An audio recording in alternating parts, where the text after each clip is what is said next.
Have you ever found yourself with a couple of these railroad spikes absolutely caked in rust?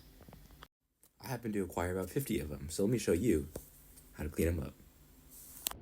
The first step here was to soak them in vinegar. This is just regular white vinegar from the store, and you're going to want to soak them for about 8 to 24 hours. I had about 2/3 of a gallon, or just enough to cover the spikes. Next, you're going to want to pick out your favorite spikes. You can see here, I got about 9 of them, just enough to fill the inside of the bucket so they're all covered. You might notice how they're all covered in a varying amount of rust. I found that by soaking them for around 18 hours, I was able to remove nearly all the rust.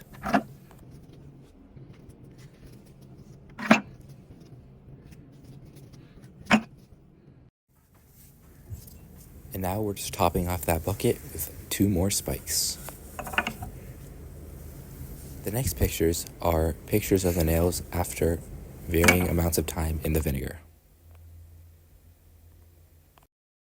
Now, as you can see, as the spikes were soaking, they began to develop this film on the top. It had this really weird texture, almost like the top of gravy if you leave it out too long. Anyways, after 18 hours, I put on some protective gear and got ready to scrub. First, I added baking soda into a separate tub. This will neutralize the vinegar so that it does not keep eroding the metal. Here, I slosh the bucket around just to make sure the baking soda is evenly dissolved.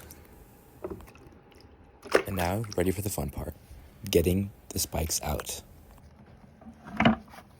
Now, as I pull these spikes out and set them into the bucket, you can just see the amount of rust that comes off just from setting in the bucket, and how quickly it changes the color of the water. Now, you can tell we soaked these spikes long enough because, just like a beef rib, the rust has fall off the bone.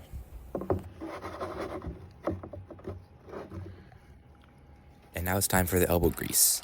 I sped this clip up 10 times speed, and I end up scrubbing this spike alone for 5 minutes.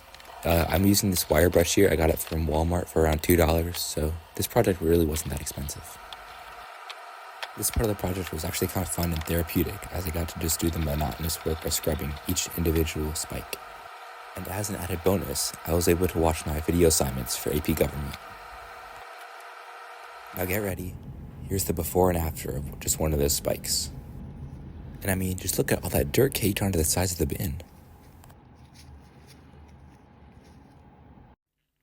Yes, I know, I hate part 2s as much as anybody, but I ran out of time, so the next video is up on my page.